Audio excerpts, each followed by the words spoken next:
easier than trying to meet some other room. And so we have a library of all the things that I've presented, as well as all the sermons and all the good things that happen at church. You'll find them there. Well, I'm honored by having Julie here. The way she plays the piano is remarkable. And I shared with her how important my piano teacher was to me in my life. And I started when I was about 10. It was my mother's idea. I didn't like it. And finally, after about a year and a half, Mrs. Louise Heineke, who was my teacher, called my mother and was kind enough to tell her that she was wasting her money. So that ended the lessons. But she was a remarkable person, a graduate of the Juilliard School of Music. She had played in Carnegie Hall, and when she lived in the East, she played regularly with the New York Philharmonic. So she was very qualified. And we were close friends, the 12-year-old boy and this lady who is now in her 70s with white hair. And we remained friends, and all through high school. And finally, when I was in my sophomore year of college, she passed away. And it was remarkable, the friendship that we had. And it really greatly influenced me. And she left me funds to study abroad for 1 year at any university in the world, which I had a hard time choosing, but I finally chose Switzerland. And I went over there and spent a whole year with everything paid for by this piano teacher who I had miserably failed, but she was a wonderful lady.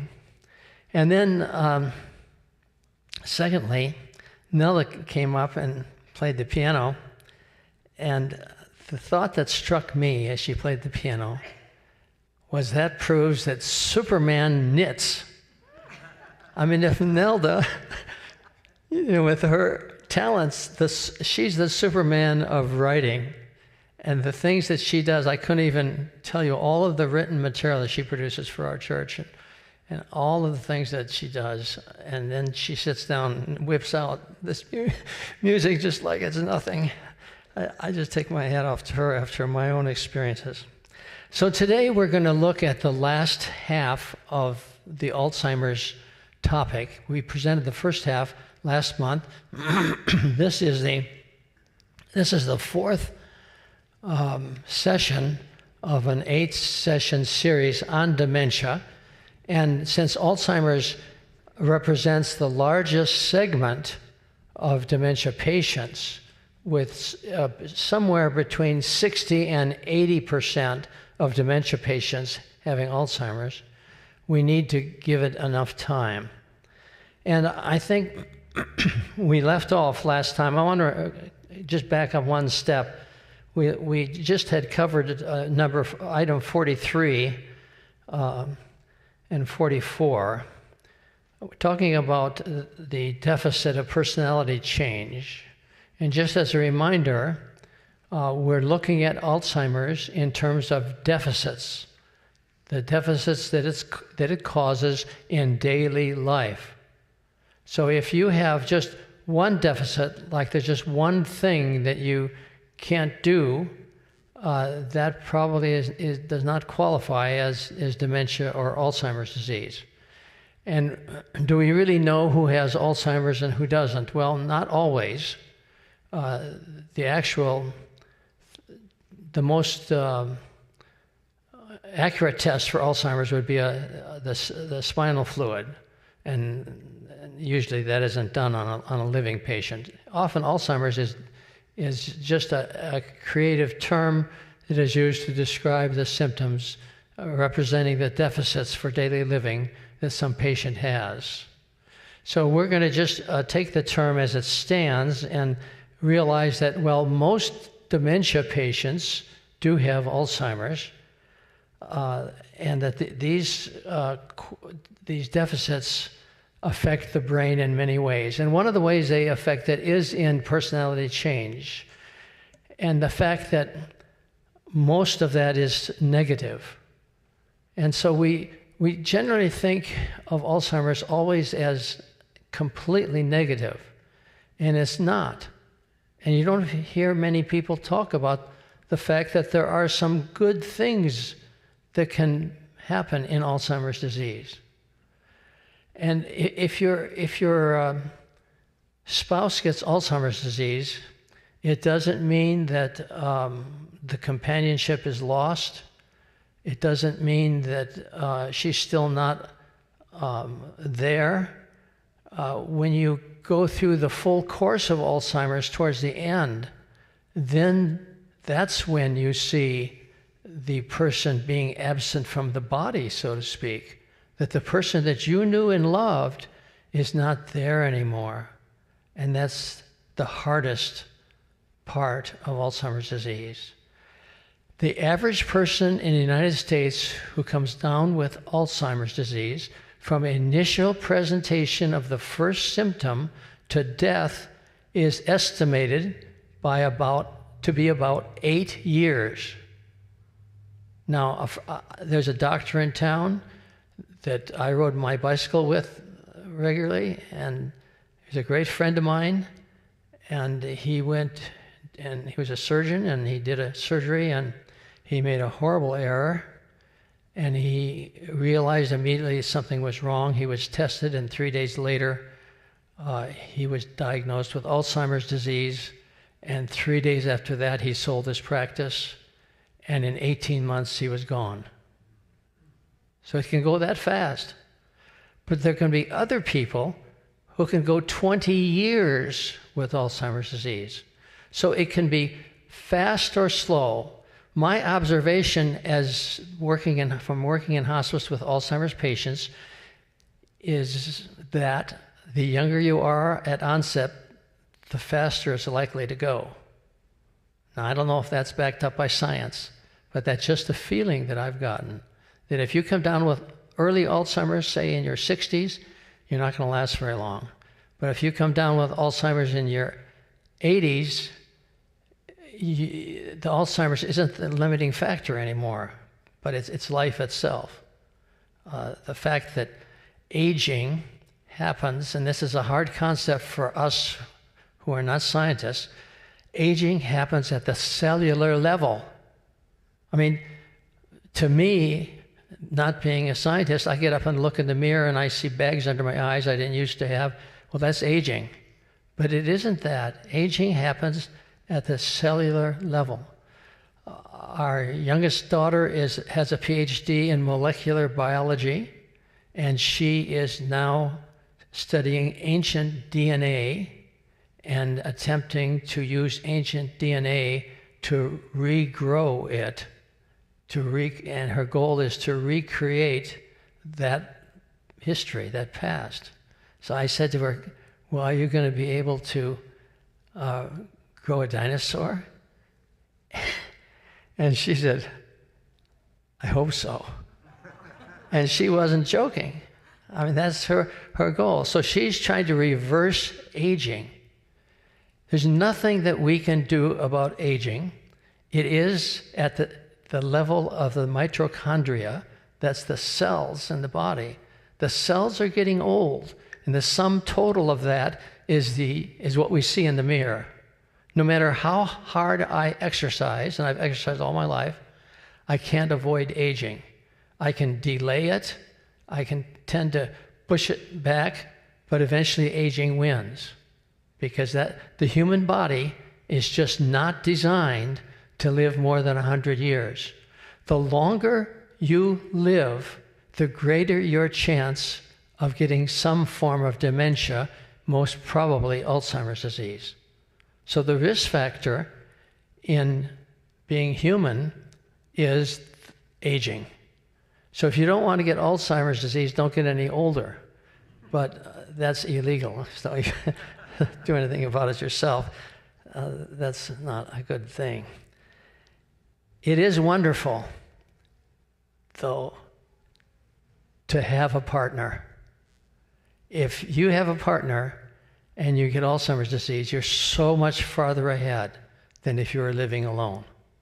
And I've seen that over and over again. And hopefully it works out where one partner gets the disease and not both partners, because that's really depressing then. It is depressing. The whole topic is depressing.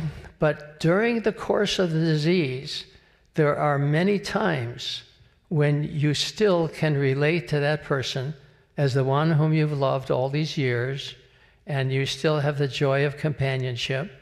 Just this morning at the break, a gentleman whose wife has Alzheimer's, and he cares for her, the members of our church, he said to me that they just had a wonderful Friday evening. They went out to dinner at their favorite restaurant, and it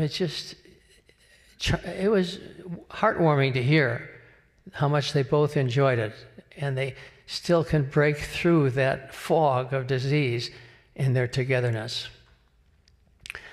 Now, there are personality changes that are for the worse, and that's what we hear the most about, and that's the chief reason for Alzheimer's patients being put into institutions, because of personality change.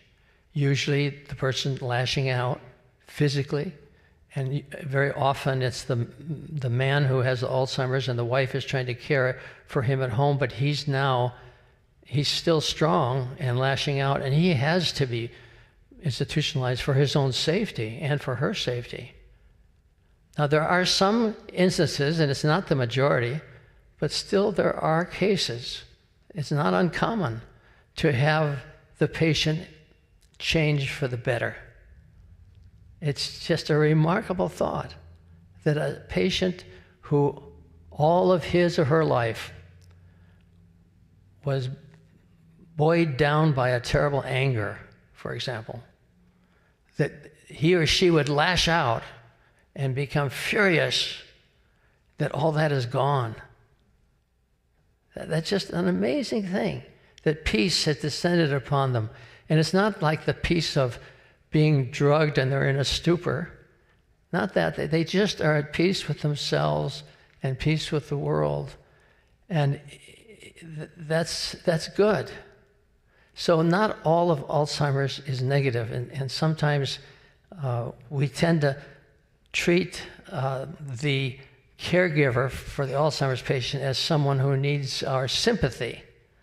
Well, they need our support and love, but not always our sympathy. And we just have to realize that Alzheimer's is as different as the people are who have it. And very often there are good things that are going on, especially in the first half of the course of the disease, which of course could be anywhere from, the first half could be anywhere from months to 10 years easily. So I want to emphasize that. And then can the patient be cared for at home? Well, when they're aggressive, certainly not. And safety is the primary issue. And it's a very difficult thing for you to have your spouse be put in an institution, because you want to care for him or her at home. But we also realize there are limits to what you can do. I mean, if you're, a 125-pound old lady and he's a 190-pound old man, you're going to lose. I mean, he's too big. So you just have to go with the actual situation in hand. And one of the favorite things I like to tell my wife in jest is, when I married you, I didn't realize I was marrying an old lady. And she always responds with, well, when I married you, I didn't realize that you were an old man. Well, here we are. If you're fortunate enough to go down the road together that long, that's what happens. And so for my wife and I next month, it'll be 61 years together. And we're very happy. We're still very much in love. And yes, we had our difficulties as we went through life. And yes, it would have been easier to just try a new partner. But both of us realized that the grass wasn't any greener on the other side. And love has a way of persevering. And if you just give yourself to love, it works. And we got through to the other side. Now let's go to the start of number 45, which is responding to the deficit of being able to complete tasks. If you give an Alzheimer's patient a task, like would you throw out the garbage and then lock up the lock when you're done? She can't possibly do two things. She might be able to get the garbage out, but that's it. So you have to realize there are limits, even simple tasks. So a patient who used to use the cell phone all the time and now has Alzheimer's probably can't do it anymore. Might still be able to answer, but that's about it. Can't use a computer. Hopefully your loved one will give up driving of their own accord. They'll realize that even through the fog of their disease, that they're not comfortable driving. And that's very common. But once in a while, you'll have a male patient. For him, it's a point of honor, and he doesn't want to give up driving, and it has to be ordered by his doctor to give up driving. I mean, the doctor has a responsibility by law to notify the DMV if he has a patient who is no longer capable of driving. And so the doctor sends that form in, and then they get a letter from DMV, your license is revoked. Hopefully it doesn't come to that. It's amazing how many things can pierce the fog of the disease, that even through that, patients are able to see essential issues like that. So patients who live at home with a gas stove should have the knobs removed or the gas shut off, because that's no longer an option. It's too easy to forget. They turn the gas on and walk away, and the automatic lighter didn't light, and boy, there's an explosion. So you have to figure out alternatives that'll work. What can they do if they no longer have the capacity to read a story because they can't remember what went before? They can't follow the story, so they lose interest in reading. Well, with wild animal cams, for example, when I was doing all of my work in hospice, I mean, that was just coming into play. And I started before. I started with the Hospice of St. Mary's in Apple Valley in 1974. And computers were unheard of. So as things change, it affects our care for our patients as well. Number 46, always look ahead to spot rising deficits. So rising deficits would be new areas coming into their life where they're incapable, where they can no longer do things. So clearly, if your husband is coming down with Alzheimer's and you're seeing the confusion and he's now starting to show deficits, if this is the first year and you're coming to tax time, maybe it's time for you to go to a CPA if you're not doing it already, because he no longer will have the capacity to do that. And so what we want to do is to try to get ahead of the game and look ahead. Don't wait until your spouse takes their first walkabout before you secure their surroundings. They need to live in a secure setting, which ideally means that your property is all fenced and gated and locked, so they can't get out. They can go into the gardens and walk around. They can go and put stuff in the trash can, but they can't leave the property, because surprise on one day that they do, and then you have to end up calling the police and the fire department comes out, and they're all looking for your loved one. And it's just distressing. So suddenly, for example, the always smartly dressed woman wears the same dirty clothes every day, and they don't even know it. And how do you handle that? You've got to respect their dignity. So you as the caring spouse, you have to take over not only the running of the household and the cooking and the cleaning, running the washing machine, which you may never have done, but if you're the man and she's sick, then you've got to even take care of these things. How is she dressed? And you might not, otherwise you wouldn't notice. But look at how she's dressed and see if she needs to change clothes. And you have to be creative, be able to create an atmosphere that allows you to get her to change her clothes without saying, you look terrible. Rather, you need to say something like, I noticed in your drawer you had some sweats you haven't worn. Why don't you try these today? And then they'll follow that suggestion. And so the same thing with questions.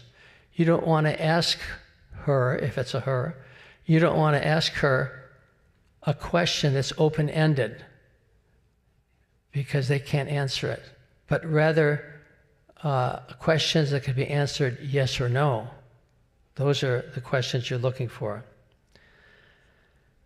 Responding to the deficit of not being able to express thoughts. So number 47, not all, but a number of Alzheimer's patients find it difficult to express themselves. This is called aphasia. They can't think of the right word. Aging causes aphasia. It's called age-related aphasia. And if you're over 60, I would guess, you're eligible to have age-related aphasia. It's no big deal. We've all got it. The word doesn't pop into my mind. I know it's there, and if I go on with my conversation in 2 or 3 minutes, it pops up. That's the difference between age-related aphasia and having dementia. In dementia, it'll never pop up. But with age-related aphasia, the word is there. So what we have to do to our spouse is to listen.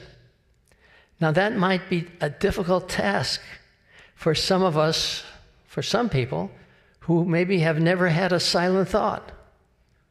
But you have to pause and listen to whatever he or she is saying, because that's the key to understanding where they are.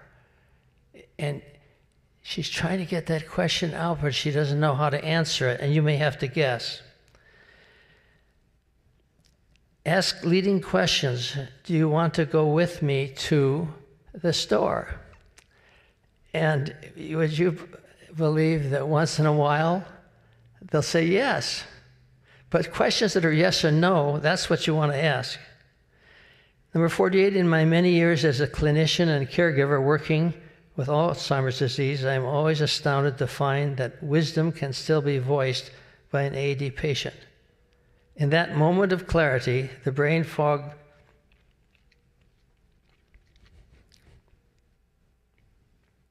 withdraws, and the patient says something truly wise. Be ready to receive it. Because Alzheimer's disease is mischaracterized as, oh, she's crazy, or he's crazy. And that's not the case. The person isn't insane who has Alzheimer's, but their brain isn't functioning in the right way. But once in a while, those neurons will connect, and they may say something that's truly astounding and wise. And I know I talked to one man who said that his wife periodically, when he has a problem, he discusses it with her, even in her brain fog, and once in a while she comes up with the answer that he couldn't think of. So it's amazing that the brain is far more complex than we can know. And even so, Even if you were a brain scientist, you couldn't stand here today and say exactly what's causing Alzheimer's disease. I mean, you can talk about plaques and all of these things, but that's not the answer. Because there are people who have plaques who don't have Alzheimer's disease. So it's a far more complicated thing, and nobody knows the answer. But a caregiver who listens, a caregiver who just really listens to what the patient has to say, can be far wiser than the greatest scientists, believe me. Now, if sleeping, under number 49, talk about sleeping, if you ask a Alzheimer's disease patient, did you sleep well last night? Oh, yeah. But you as a caregiver, no, that's not true. In fact, she may have not slept at all. Now, the ones who don't sleep, which is the normal case, most Alzheimer's patients do not sleep 8 hours a day. But then who over 75 sleeps 8 hours a day, right? I'm 85, and sleeping is one of my greatest challenges today because I just don't get into a good sleep. Like this morning, I woke up at 2:30 in the morning. I had gone to bed in my usual time, and that was it. I had to get up. I just couldn't even stay in bed any longer. And so I sat there at the computer and I read until 4:30. When I felt tired, I got back into bed and slept until 7. It's a struggle to sleep.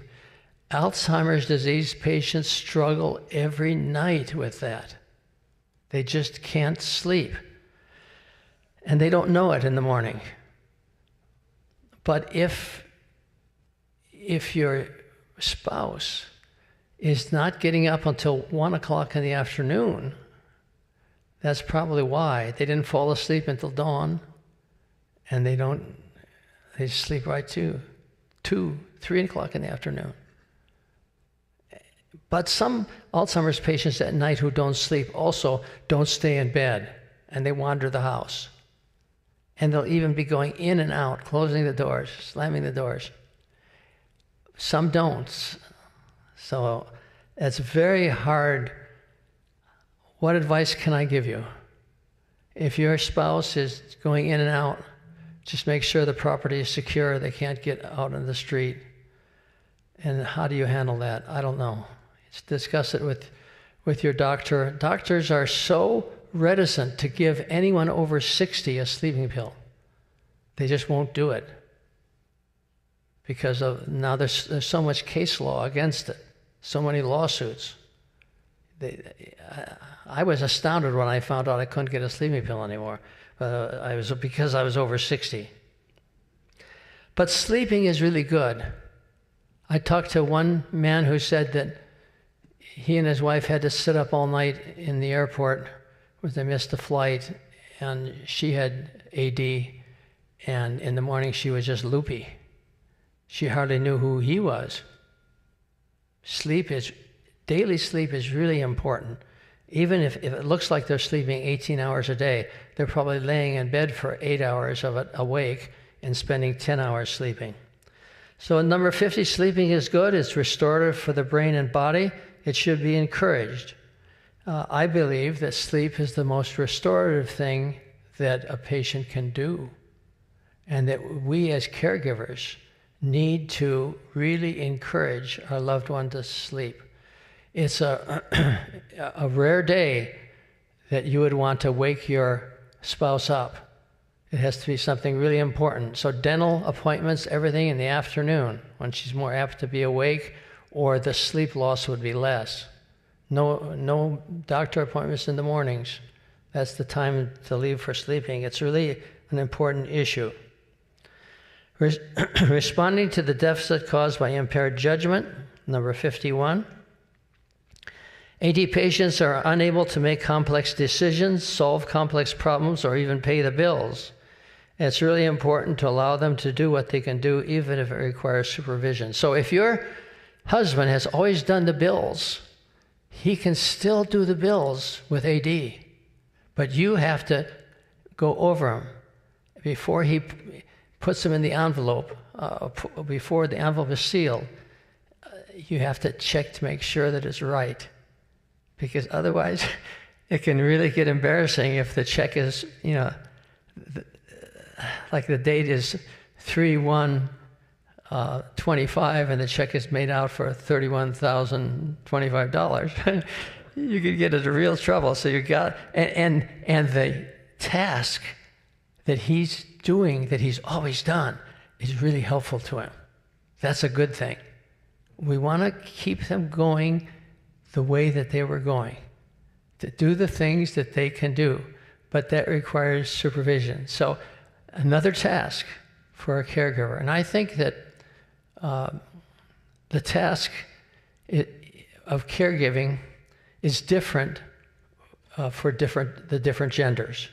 I think males approach the task of caregiving rather differently than females do. I think for a female, it's much easier to be able to provide with the mothering instinct, provides so many things. I think for the husband who's always spent his life, maybe he was a stockbroker or an auto mechanic or whatever, but suddenly to have to deal with all of the household chores, I think that's a greater challenge for the man to do.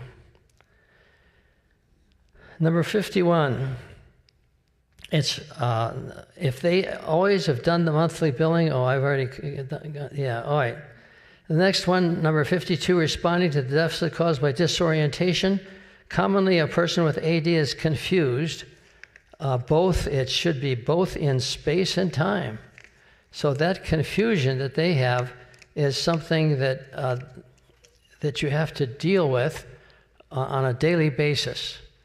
And it's really important to not act surprised when your loved one asks you for the 5th time in about half an hour what the date is. That's just the confusion that's there. So you want to have in the kitchen, wherever you sit most of the time, in the TV room, there's a clock. It's a big square clock. It's about that big. I think it costs $31. It's on Amazon. And it gives the date. So it'll say, like March 28th, 2025. And then it has the day of the week. And then it has the time. And then it says whether it's morning or afternoon or evening or night. And so if you get tired of telling your loved one what the date is or the day is or whatever, you just say, look at the clock, dear. Can you see the clock? I thought it was here somewhere. And then they spy the clock. Oh, and there it is. I got it. So the confusion has to be dealt with in a way that's not belittling. The ignorant way that uneducated, unknowing people have. By education, I don't mean whether you have college or not, whether you're educated in how to deal with being a caregiver. People who don't know how to be a caregiver, especially men, who react with no patience at all and say, what? You're asking me that again? You just asked me 5 minutes ago. I think there's something wrong with your mind. I mean, I've actually heard that.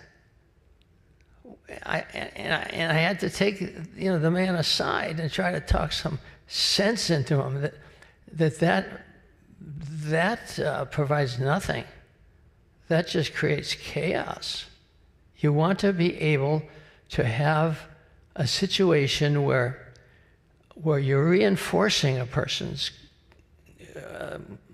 where you're actually providing a solid basis for them and not threatening them in any way. And there are cases, of course, where it's no longer till death do us part. That's kind of the way it is in America anyway. I mean, I have a sister who is divorced, brother who is divorced, a daughter who is divorced 3 times. So, I mean, that's the way it is now, until love do us part. So someone gets ill and they're out of there. Their spouse is out of there. They don't want anything to do with it. But you see, as a caregiver, you're fulfilling the marriage vows until death do us part. And that's the design that God has for marriage. And it's so much more wholesome that way. Because otherwise life just falls to pieces.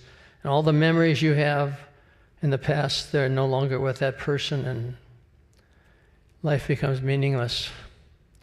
So Alzheimer's disease remains an enigma in terms of what's really causing it. There are some things, commonalities. The plaque is usually there, but then there are many people who have plaque and don't have Alzheimer's.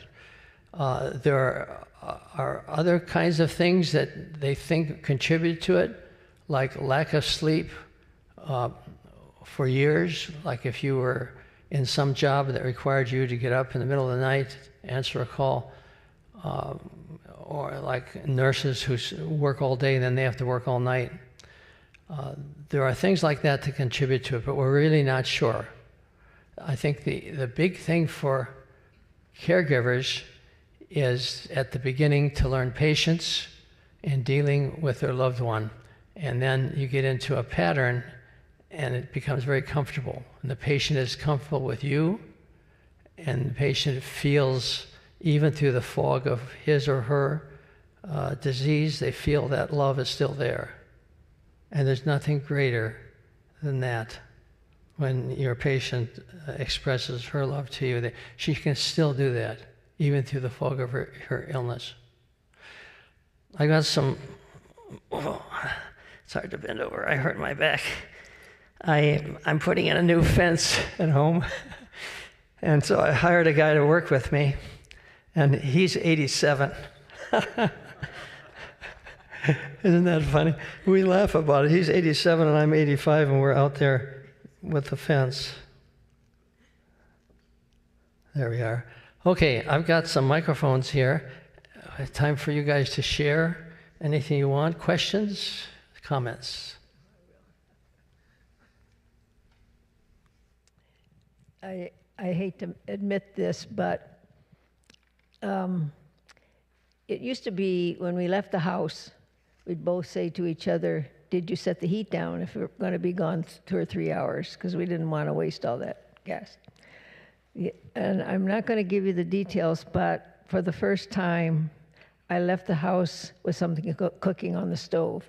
And I never do that. If I'm going for a walk, I don't have anything, even though I'm gone for 10 or 15 minutes, I set it off the burner. I never leave anything on the burner, because what if it lights accidentally? I set it aside so nothing's on the stove.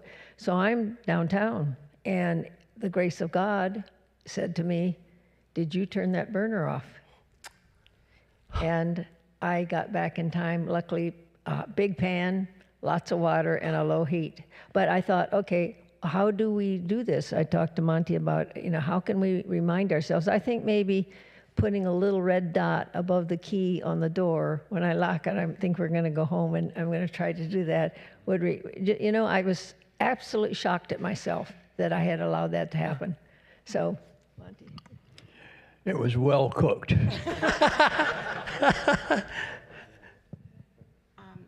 I had a shocking thing happen a couple weeks ago. A friend of mine with dementia, her husband passed away very suddenly on a little boat out at Lake Paris. Someone else was driving. She was with them, and massive MI right away. But thankfully, this man was very organized, and he had gotten every single affair in order. And so the way he wrote it, she's able to stay in their home, but it's difficult for her kids are helping take care of her now. They don't have the patience that he had. Yeah. That's the most difficult thing. And they're trying to find care so the kids can go back to work. So all I can say is, as much as possible, just plan for what will be the inevitable. Right. Yes, planning goes a long way with any mental condition, a long way, really. Well, any disease, if your loved one has any disease, you can't beat planning. Let's pass that down. I think what broke my heart first was I had to learn to lie to this man that I loved, and he was my partner. But as he went through Alzheimer's, there were things that he was disoriented. He wanted to go to Colorado and take care of his sister. And some of the things I had to do was I had to take the air out of the bicycle tires and sort of take the chain off. He couldn't figure out how to fix them. I had to hide the car keys. He wanted to know where they were, so I said, I don't know. You put them away. And he wanted a new truck. I said, we'll get it tomorrow. And so there was a lot of lying I had to do because, you know what, sometimes you figure out what's going to trigger agitation. And I was doing anything not to have him agitated. So as a caretaker, I had to change my image of what was right because of his dementia. Yeah. Well, I don't look at it as lying. I look at it as emphasizing the greater good. The greater good has to be ultimate. And truth was not the greater good. The greater good was his safety and other people's. Imagine if he'd gotten in the car and then drove off and had a head-on collision and killed somebody. I mean, that's the trouble with, especially with men. Yeah. The other thing I was going to tell you, I reported to the doctor that he couldn't drive. The doctor and I had talked about it. He was with a gerontologist, and I said, the doctor said, you're going to know when he shouldn't be driving if he gets lost and some of the other things. He was a good driver. He would get lost, but he was a good driver. But he finally got to the point where I said he shouldn't be driving. I called the doctor. He wrote the letter to the DMV. The DMV said, oh, we're going to schedule a hearing and see if he should be driving after the doctor said he shouldn't. And the questions they asked were the questions on the exam. He darn near passed. If he had studied like he wanted to, I kept saying, we don't need to study, he would be driving. That's scary. That is really scary. Oh my.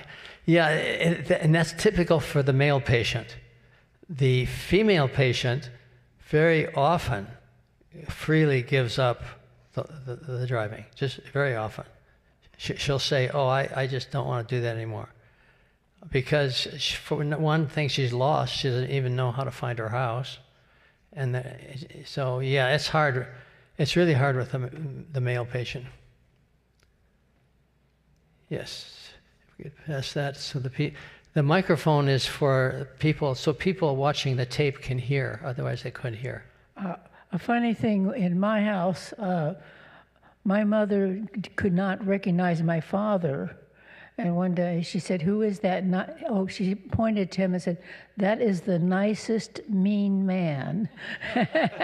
And she could lose everything, but she never lost her cigarettes.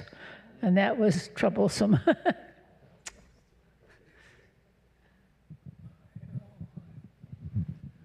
Just perhaps not exactly an example of dementia giving a person a more positive, statements.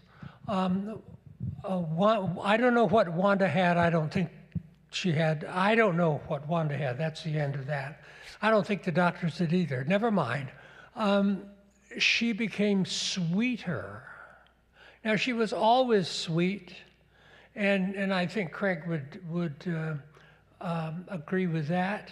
But in a simple child way, she became sweeter. And it got to, she wanted, we kissed each other at night. There was a period toward the end when I was and she had been in an institution for 8 years. But she knew who I was and who the two children were. But if the older Walker daughter, who was a good friend of, she was a good friend with our daughter years ago, not a chance. But anyhow, Wanda would be sweet about it, if that can be counted as an example of something that might be positive that might happen in dementia? I first met Wanda around 1959 or 60 when Bob and Wanda ended up at Wheaton College. I was a student and Wanda was a student, and Bob and Wanda were married, and Bob was teaching at the college for that year. And she was a wonderful lady, absolutely. And that's the thing about Alzheimer's disease, or whatever she had, is you don't, back then when you marry somebody, you're both young, you don't know what the future holds.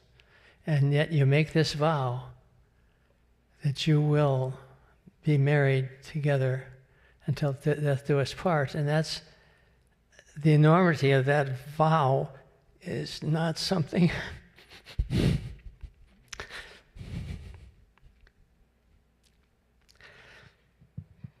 it's just not something you can understand. I mean, as a young person, you're full of life, and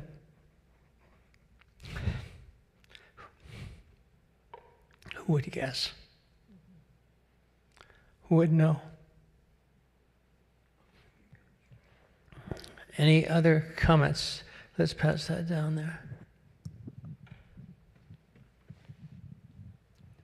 Yeah, I wanted to mention one thing that I did, and it may be helpful to someone if they run across this at some time in the future. My mother had Alzheimer's, and she was in a care facility, and I found at first that it was difficult to interact with her because you couldn't talk about much, and as you well know, it can get kind of repetitious.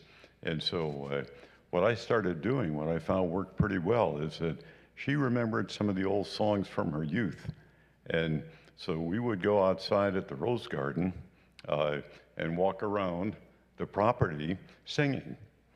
And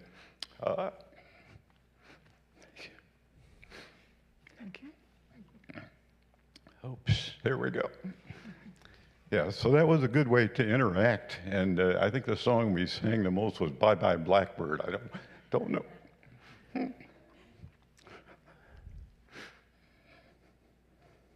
Well, that was a way to interact, and that might be helpful to some of you in the future if you ever run across that. You know, the most powerful tool that I had as a hospice chaplain, when I had a patient who it said that she was Christian on her papers, was to sing a hymn for her. And I had so many cases where I had a patient who hadn't spoken in like 2 or 3 or 4 months, just had not responded. And when I started singing Amazing Grace, they would sing along. So music is I call it a key to the soul. It's a special way to get into a person's mind that will call them back. And that's really, really powerful. And so when I started as a young man as a hospice chaplain, I decided I would have to bring a tape recorder and play music, but that was so difficult, and to find the music, and the batteries were dead and whatever. So finally I just bit the bullet and decided I just had to sing. So I just brought a hymn book, and what I discovered was that the sicker you are, the better I sounded. Any other comments you want to make? All of you are here because you have experienced loss, and it may be just the loss of your spouse the way that they were when you married them because of these deficits. But oh my, what power there is in being together and being able to share your loss. And so we have a caregivers group that meets once a month, and that meets at 2 o'clock on usually the third Sunday, but it's been crazy lately trying to get it together. So they're meeting on the 18th now. But anyway, that group is focused on being a place where you can share. You can share your loss, share what you're going through as a caregiver, or what you went through as a caregiver. So keep that in mind. That's a good place as well. We're both trying to do the same thing, just different ways. Anything else that you'd like to say? Well, we're not going to meet again until the last day of August because summer is upon us, and otherwise you get into what happened to the caregivers group, where 3 times now they've changed their date, trying to find a date that works for everybody. So we'll just write the summer off as a total loss and start up. We have 4 more sessions. We're meeting in August, September, October, and November, and we'll finish out this series on dementia. And then next year we're starting a new series on spiritual. The spiritual, I don't know what would you call them, spiritual tools like prayer, fasting, things like that. And that's 9 meetings. So I try to find a different topic each year that would be of interest to people, because we're all interested in different things. The original idea of having these series was to provide a ministry to older folks, because we have a lot of older folks. And let's face it, we can't just have ministry for young people or middle-aged people. We need to have ministry reaching out to people who are dealing with the problems of aging, because the problems of aging are enormous. As one man said to me one time, he said, being 90 isn't so bad. The bad thing is I get older every year. And that's true. The next year he's 91. So we have a lot of problems that we work through, and being together and sharing them is really, really a positive step we can take. There's power in the presence of like-minded folk. There's just nothing like it. And if you think you can live until 100 and do that outside of the context of a church, that's really difficult, because you don't have the support that you get in a church. And you need that support. Just mentally, we need that support to know that there are people who love and care for us. Anything else you want to say, or I'll close in prayer? Let us pray. Lord, we thank you for the love that you have shed upon us, that draws us together and that fills our hearts, for the power that you give us to live our lives, not somehow, but triumphantly. Thank you, Lord, that we can overcome and triumph over these problems that we have, the problems of Alzheimer's disease and other forms of dementia. And we just pray, Lord, that your presence will fill our loved one right now. In Jesus' name, amen.